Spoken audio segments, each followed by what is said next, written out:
Hello and welcome to The Voice for Change, a podcast by South Asia Research Institute for Minorities, where we discuss crucial issues impacting minority community across the South Asia region. Salim is dedicated to advancing inclusivity policies and fostering dialogues to empower marginalized groups. I'm your host, Zehra Naqvi, Senior Research Associate at South Asia Research Institute for Minorities, and today we are privileged to have with us Dr. Noorjehan Safia Niaz, a prominent advocate for women's rights and the co-founder of the Bhartiya Muslim Mahila Andolan. This organization have been at the forefront of fighting for justice, equality, and dignity for Muslim women in India. Our discussion will focus on the impact of social economical status of violence against minority women in India, a topic that is both timely and essential for understanding the weakness and the strength for the marginalized groups. Dr. Noorjehan, thank you so much for joining us today. How are you? I'm good. Thank you so much for this opportunity. So, the very first question is, Dr. Noorjehan, to start our conversation, could you tell us a little more about your work with the Bhartiya Muslim Mahila Andolan and how it has started your understanding of the challenges faced by the women in minority community? Particularly, how do you think social economical status affect prevalence of violence against women in these community, and what are the key factors do you believe contribute to this issue? Okay. I'm the co-founder of Bhartiya Muslim Andolan, which we have to translate, and it's the Indian Muslim Women's Movement. And we started this in 2007 with the idea of creating a very safe space for Muslim women in India to talk about their issues. And the idea was also to develop the leadership capacities of Muslim women, to also help her lead the community in many ways. Also to create an alternative voice before the state, because all along it has been the Muslim men who have established the narrative and spoken about the issues that concern them, right? So we thought we need a space where we talk to the state directly about our issues, about our concerns, and how our voices can reach the state. And with that objective, we started. We also started with the belief and the value system that we are not just Muslim women, but we are also a citizen of this country. So emanate from the Quran and the religious literature. We are also a citizen of this country, and hence the values and the protections that the Indian Constitution is offering, that also applies to us. So we are an Indian Muslim women, and all the provisions that are available for a Muslim women, whether it is the Indian Constitution, whether it is the religious text, whether it is the international covenants like the CEDAW or the other treaties which our country has signed, all that applies to us, and we want to use all of these available documents to enhance our rights. So belief in the in our religious text, as well as belief in the Indian Constitution. Now, why I have to say this very specifically? Because in our country, we have this understanding that if you are a secular organization, then you have nothing to do with the religion.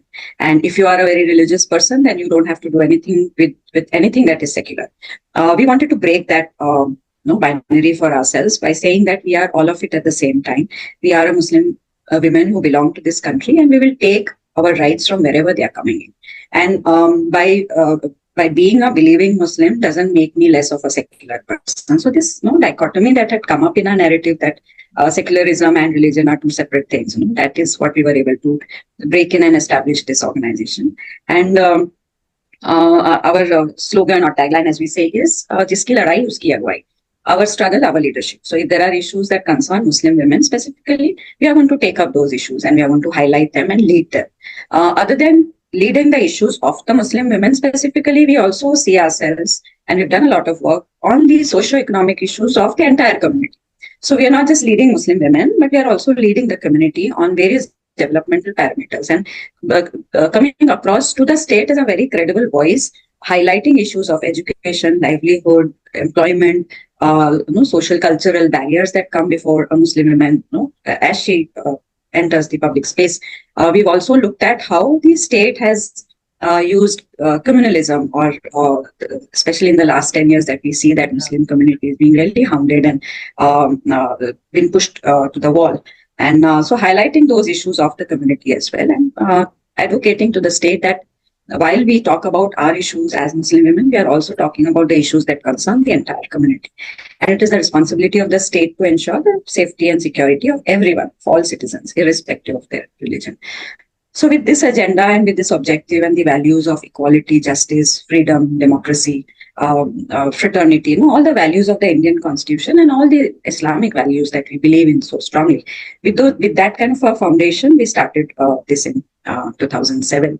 And since then, we have managed to create a very credible set of Muslim women who are leading their communities in the respective states or villages or cities wherever we are based, and constantly talking to the state for educational services, for all the government schemes and the welfare schemes that come out for women and children, advocating and implementing those schemes, talking specifically to the state about the Muslim family law reform. Because initially the whole idea of starting a Muslim women's movement was to highlight our issues of Muslim women, which the community, larger community, either did not take it up or took it up for their own political purposes, or the state also took up the issue of family law reform for their own political benefit. And we wanted to take it up for ensuring the legal rights of Muslim women within the family. So a lot of that kind of work has happened across the 15 years that we are existing. And among some of the credible achievements that we've had is the legislation against triple divorce that came in 2019. We also went to the High Court and then the Supreme Court on allowing women to enter the Haji Ali Dargah. We've established women's Sharia courts across 3 to 4 cities where Muslim women and other women come to resolve their marital issues. And we have 20 women who have been trained as qazis in the last years that we have been working. So a breakthrough in the arena of religion is what has been our big achievement. But I understand the focus of our talk today is about the socioeconomic conditions that prevail in the community, in the Muslim community today, and how that has impacted her status within the family, the issue of domestic violence and other kind of atrocities. So if I have to really talk about that, and if you can look at the document that I've sent you, I would like to highlight, or maybe rather give you certain figures, right, about what's happening to Muslim community internationally and specifically in India. So if I have to give you the status of women in the OIC countries, the Organization of Islamic Countries, if you look at some of the figures that are there,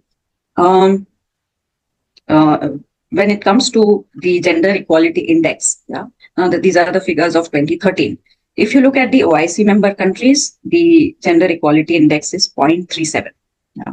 For non-OIC developing countries, it is 0.40. Right? And if you look at the developed countries, it is 0.60. So in just one glance, you can see we are practically half when it comes to the Gender Equality Index, all the Islamic countries put together. Right? If you look at the gender gap in education, so while 70 women can read and write out of 100 women, Muslim women, 70 women can read and write. You have 81 men who can read and write. So there's a gender gap of about 10.8%. If you look at the health figures, the OIC members, the life expectancy of women is 68.9, right? But in non-OIC countries, you have 73.9. Yeah. Now, like life expectancy is an important indicator of the survival rate of women. If you, it's okay if I give you these figures. No, sure, it's very it's very. Just get in the point where we compare Islamic countries with non-Islamic countries. If you look at the child marriage, the rates of the figures that come for child marriage in OIC countries, right? 7.2% of all marriages happen before the age of 15, right? 25.8% of all marriages happen before the age of 18. 18. Yes. Yeah. And if you put the two together, then 32% to 33% of all marriages in OIC countries happen before the age of 18. Now, 18, as we all know, is the established age of marriage, right? You can't marry before that. If you look at the work participation of women in the labor market, in OIC countries, it is 46.6, right? And that's the participation of women in the labor market in OIC countries. Only 14%, 1/4, right? Only 14% of OIC countries have maternity leave of 12 weeks. Right? So if a woman has to enter the labor market and she is not entitled to a maternity leave, how is she going to be managing? Now look at the women in decision making positions. The the world average is 29.5% of senior managerial positions are held by women. In non-OIC developing countries, it is 34%. But look at the OIC figures, it is only 16.5, where women are just not in a position to making this. Yeah. Now, why these figures are important and why the comparison with non-OIC members are important is that it's where we are as Muslim countries. And okay, it's a shame, right? And with all, especially the money that the Middle Eastern countries have, which form a big majority of the bulk of OIC countries. And in spite of all the money and wealth, we still have those kind of figures for women, and it's a shame. Now, if we have to come to India, right? In India, women's workforce participation is 14%, right? If we have to look at the status of women based on the study that BMMA had done in 2015, we had released that study in 2015. We had spoken to about 5,000 Muslim women across the country. And again, the socioeconomic status is really so stark. Now, this is about the year of 2015. Post that, COVID has happened and a lot of things have changed. The world has changed, really. And I'm very worried that if we do a similar study now, we are going to get some very terrible figures. Yes, of course. Tell you now is also terrible. So out of the 5,000 respondents, 78% of the women, Muslim women, have been homemakers, right? Only 7% are in the organized sector. Okay. Yeah, now that shows that what kind of stability we would have. The annual income of 73% of the families, out of these 5,000 people that we spoke, 73% of them have their annual income less than 50,000. You can imagine the level of poverty, right? If you look at the age of marriage, out of the 5,000 women that we spoke to, 15% of them were married before the age of 15, right? Now our population is in crores, so you can imagine what the absolute figure would be when we say 15%. 39% of them were married between the age of 15 and 18. Again, if you combine, you're crossing 50% of women have been married before the age of 18. Okay, let's look at the economic status. 53%. Now we come to our topic of domestic violence. If this is the age of marriage, if you look at women who have property in their name, 82% said they did not have any property in their name. Now let us look at the age of their marriage. Half of them are before the age of 18. 18, yes. 78% of them are homemakers. That means they don't have an independent source of income. On top of that, place where they live, their residence that is not in their name. So we made a difference also here. 82% did not have any property in their name, and 83, which is practically 84%, has confirmed that the current residence where they are staying, even that is not in their name. So you can look at the vulnerability of a woman who is married early, who is not educated, who has no income of her own, and she's living in a house which doesn't belong to her. And very obviously, then 53% of the women reported that they face domestic violence. Yeah. So very clearly, the figures show that the more vulnerable you are socially, economically, the more possibility of you facing domestic violence, because then you have no place to go, you are not skilled, you don't have any, what do you say, you're not empowered, you're not even educated. And when you go out into the market, you stand nowhere, right? Not just the socioeconomic factors, but the fact that you're married so early. How much confidence would you have to really face the world? If you face domestic violence, then you think of deciding to leave the house, where will you go? So that really,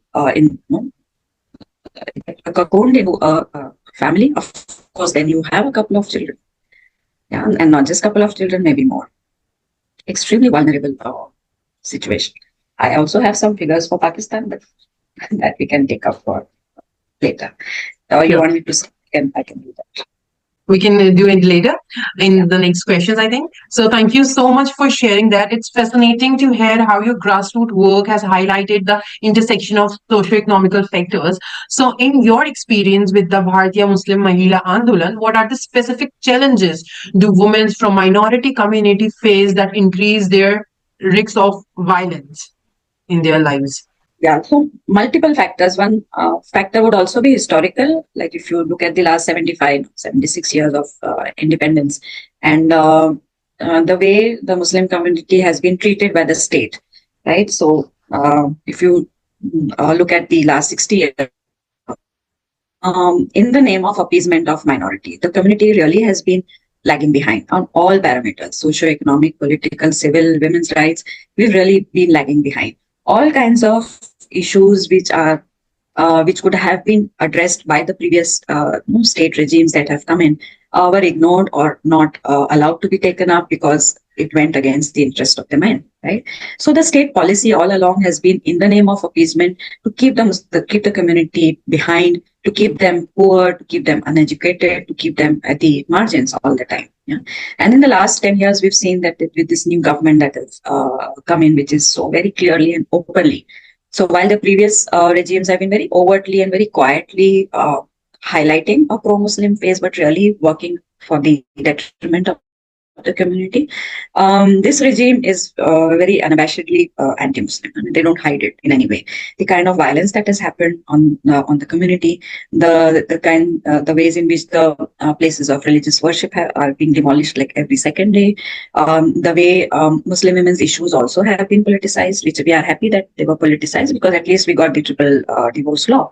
Uh, the way the exclusion that is happening right now, the way the social fabric has been torn apart, and the way the Muslim community has been projected as the villain of the piece, responsible for all that is going wrong with the country. Now, that is a big, big issue that we are currently facing, it's a current challenge right now. And for Muslim women who have been highlighting the issue of Muslim family law, it's really a thin it's a razor walk because we want to keep highlighting the issues because it's been 75 years too late that we don't have a family law deciding our family matters. At the same time, we want to also highlight the atrocities that the government is doing and the kind of backlash that we face from the community, from the larger civil society, that we are taking up the issue of triple divorce, polygamy, and halala, and you're allowing this government to take up this issue for their own political purposes. And our answer to them is why should we not do it, right? And when will we do it if not now? Yeah, it's been 75 years too late, as I have already said.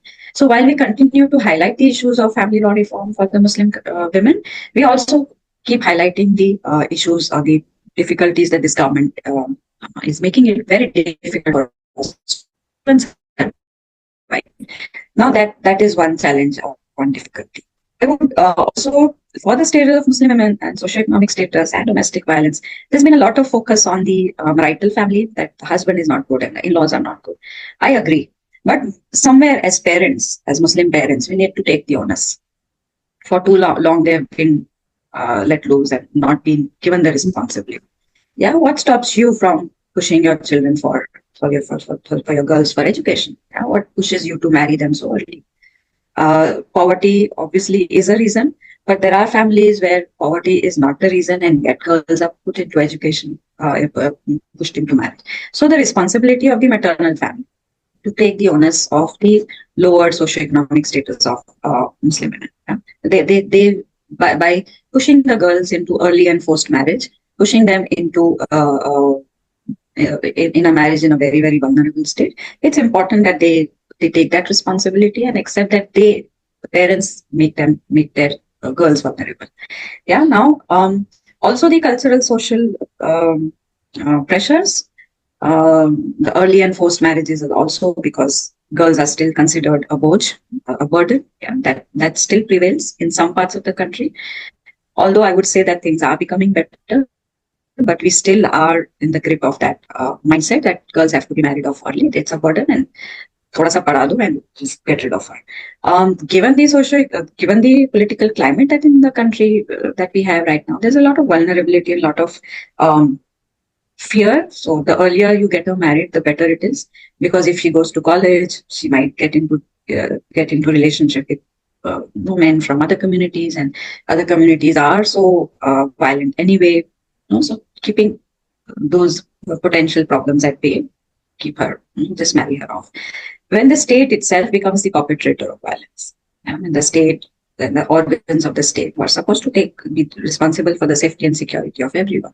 When the state itself becomes weaponized and uses itself against a particular community, we're pushing the community to the wall. And the direct impact of that is on the women of that community. That then you're forced to do certain practices, certain things you can't pick up certain activities because then that will be used against your community. So this vulnerability, this insecurity, and the unsafe environment that we have has a direct impact on the socioeconomic status of the women of that community.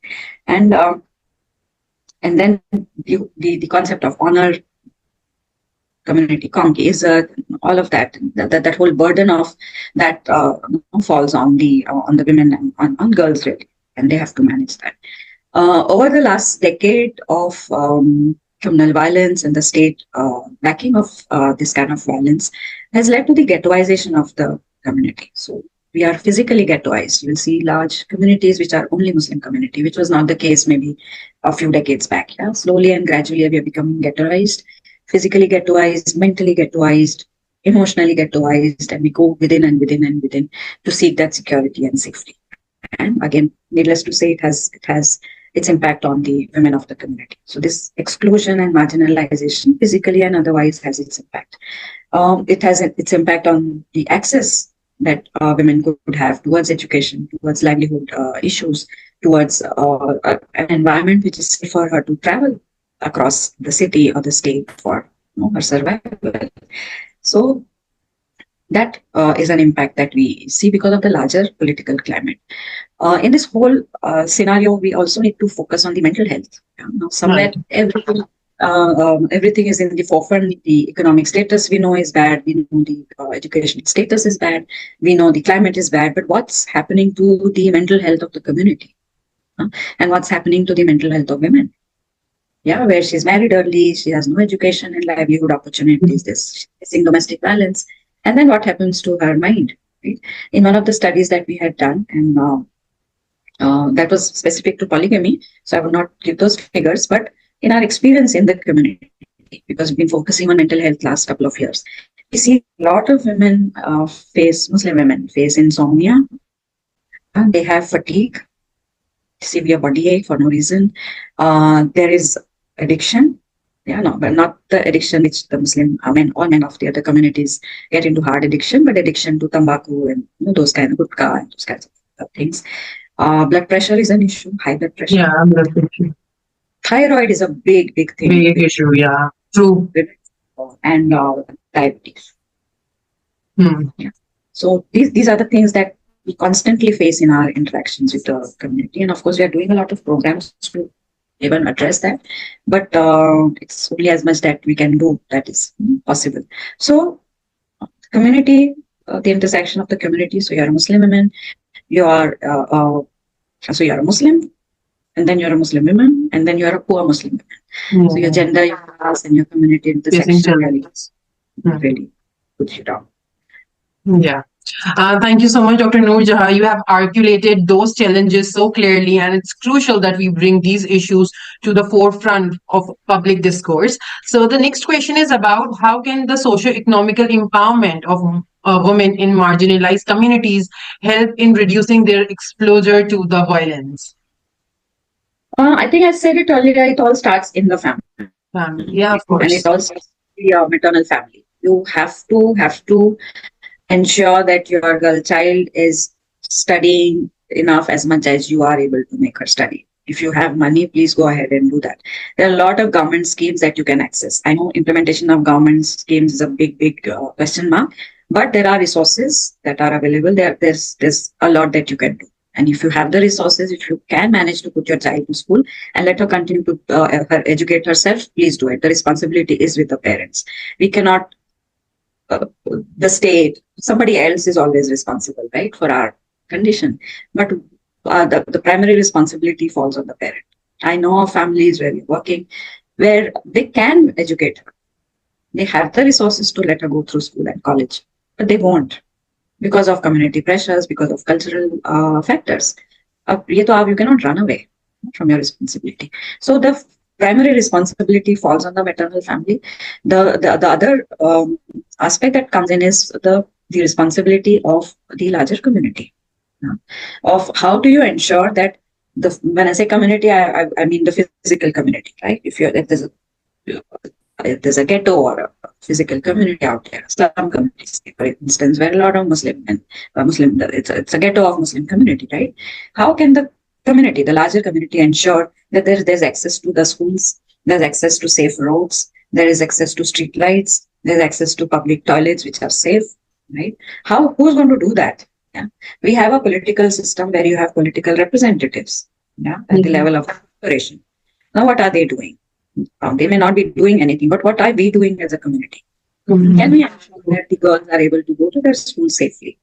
Can we ensure that there are pockets within the community where you have drug addicts standing?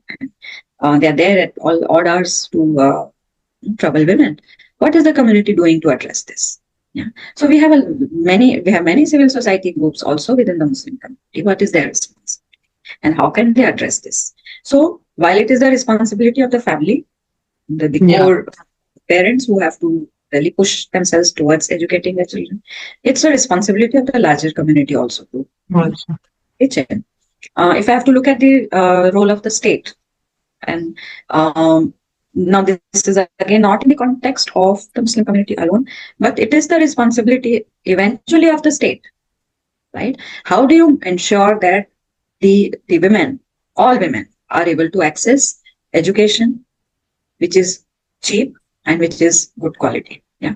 Now, the last 30 years that we have seen, we've gone in for structural adjustments policies. We're really moving towards hardcore capitalism, which is actually exploitative capitalism, where education and health, which were the prime responsibilities of the government, it is the responsibility of the government to provide cheap and accessible and quality healthcare and education. Both these important, crucial domains have been privatized. Yeah. So education has become totally commercial. Health services have become totally commercial. And then where do the poor men and women go to access these basic services? So it's the responsibility, again, since we've shifted from being a welfare state to a capitalist, and over decades this has happened, and we see the decline in the services being offered. We have wonderful government schemes, but very, very poor implementation. On paper, when you read those schemes, you are like, my God, this is so wonderful. But at the ground, when we see the implementation, it's just not happening. So how do you ensure the safety, security, developmental challenges of 15% of the population? I think our population of Muslim community is, I think, only second to Indonesia, if I'm not wrong, which means we are a huge population. And Muslim women comprise close to 8 crore, 80 million, if I'm not wrong. We are huge, right? Now, who's going to this? It is the state in a democratic liberal setup. The state has got the money, resources, the administrative structure, everything you've got. You've got political mandate also. We still have a very functional and a healthy democratic process of electing our representatives. सब कुछ है, पैसा है, structure है, people है, everything, and yet things don't happen. So the buck stops with the state. You have to ensure that you do things what you're supposed to do. Yeah. And finally, in a democracy, like I just voted last week, and the buck stops also with me, because finally it is me who is going to elect my corporator, who's like a ground, the basic of the pani or gutter or school or sabka sawal jo hai. How am I connected, and how much accountability am I seeking from my corporator? Yeah? How much accountability am I seeking from my member of the Legislative Assembly, for which we just voted last week? Yeah?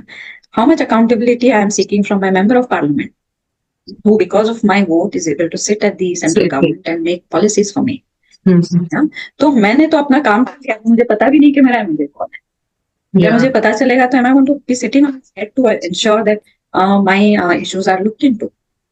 So as a citizen, I cannot sit back and then just cannot blame the larger system for not working. What am I doing? So these are all entangled, mashed issues which, as Muslim women, we need to understand first, address politically, also educate ourselves to see what is my responsibility politically. Yeah.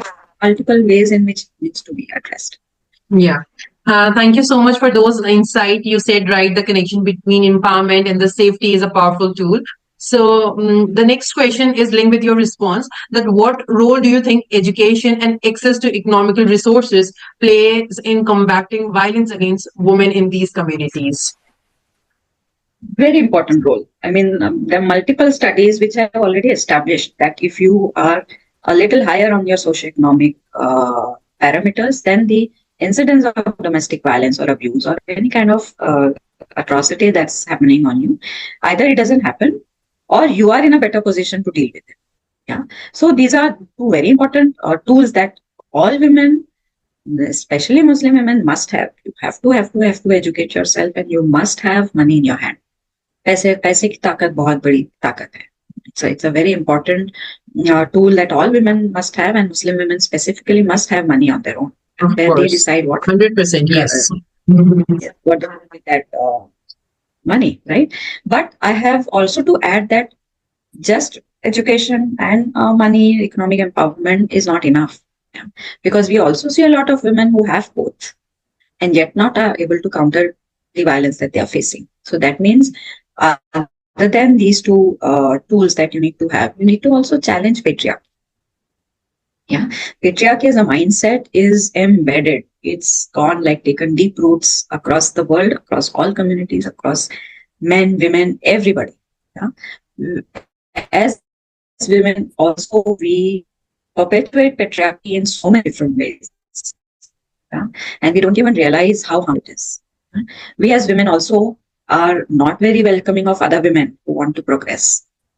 Yeah, we don't show support and solidarity to women who are around us, who are in our families.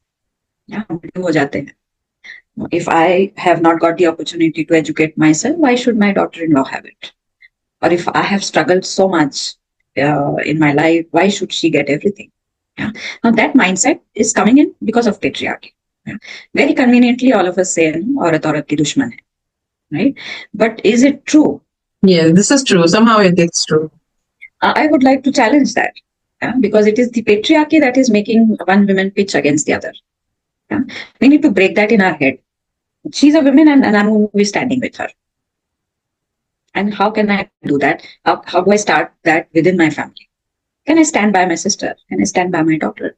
Can I stand by my daughter-in-law? More importantly, can I be the support that she would need? Yeah, in whatever capacity that I can. Can I just offer my support and solidarity? Can I just offer my humanness and my little compassion and love and acceptance to all the women around?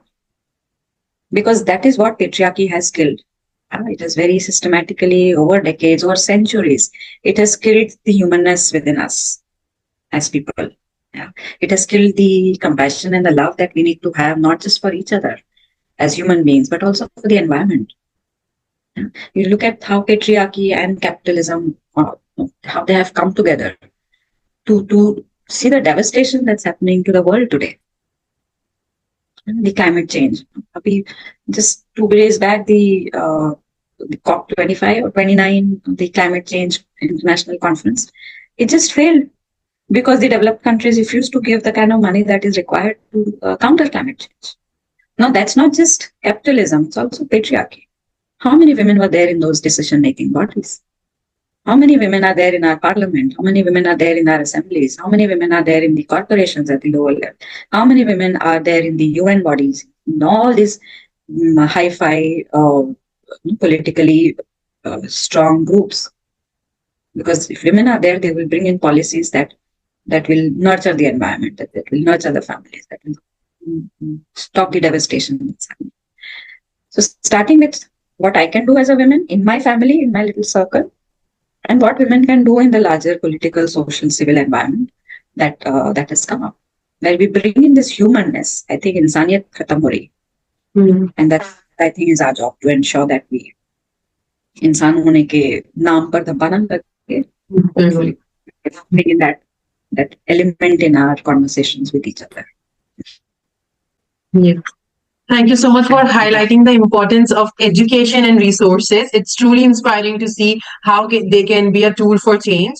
So, the last question is about what steps do you believe are crucial for government and the civil society organization to take in addressing the root causes of the violence against women in marginalized communities? So I would maybe start with what the civil society groups can do, because um, uh, what we'll end up doing is really working at the grassroots. It's very important that you are in touch with the community at all levels, at the level where they stay and where they survive, and how we can lend a helping hand there in different ways. I think training, capacity building, sharing of information, collecting information from them is very important for us to do as a civil society group, where we don't go in as somebody who's there to give, yeah, but also somebody who's ready to take and learn from them, where it's a partnership and not a hierarchy. I think a lot of our civil society groups go in with this mindset that no, hum kuch inke liye karne wale, right? Now that's not a good thing to do, right? I go in the community because I am the community, and I take and I give, and it's a relationship of partnership, right? How Now, I'm really inspired by the Musawa framework. Musawa is an international organization doing a lot of advocacy work on family law reform. And what's important about what they say is about highlighting the lived reality of women. Yeah. Now, that lived reality must be pushed into the conversations around advocacy, around legislations, about this lived reality must be the cornerstone of all policy making. That जो औरत जो सहती है, जो उसकी हकीकत है, उसके बेसिस पर हमारी पॉलिसीज बननी चाहिए. If the policy doesn't address her lived reality, then that policy is faulty. And that is our job as a civil society organization, to take the people's voices, their lived reality, their concerns, and put it before the government. Look, this is what the reality is, and what are you going to do about it? Yeah, so advocacy, campaigning for the issues of the community, of women, and highlighting those issues and talking to the state. So what a lot of us land up doing is we are talking to the state, but not in touch with the reality, or we are talking to the community in touch with the reality, but not taking it to the state. So lived reality must fuel in your campaign, and that campaign must lead to change at the level of policies and laws.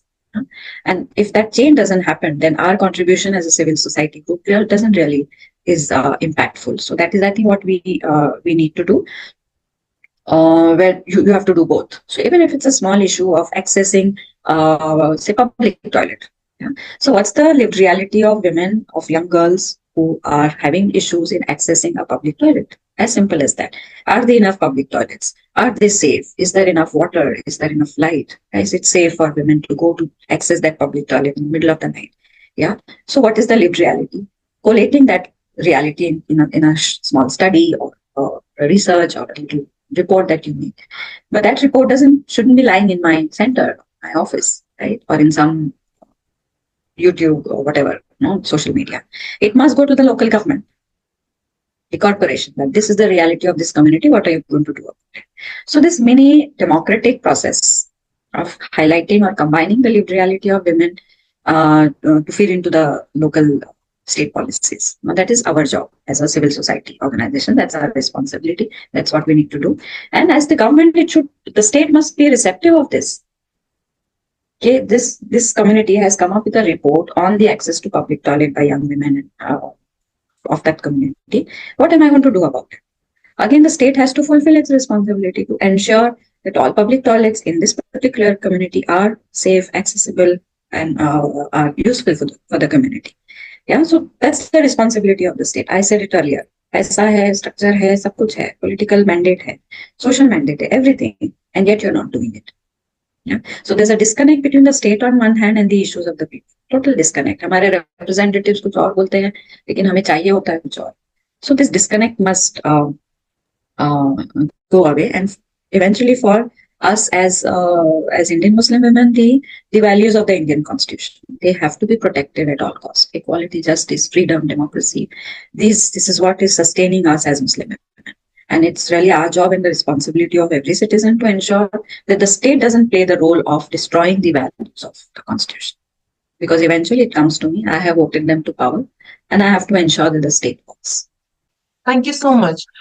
Thank you for sharing those recommendations. It's clear that together effort is needed to tackle this deeply rooted issue. And I'm truly amazed by your knowledge and research.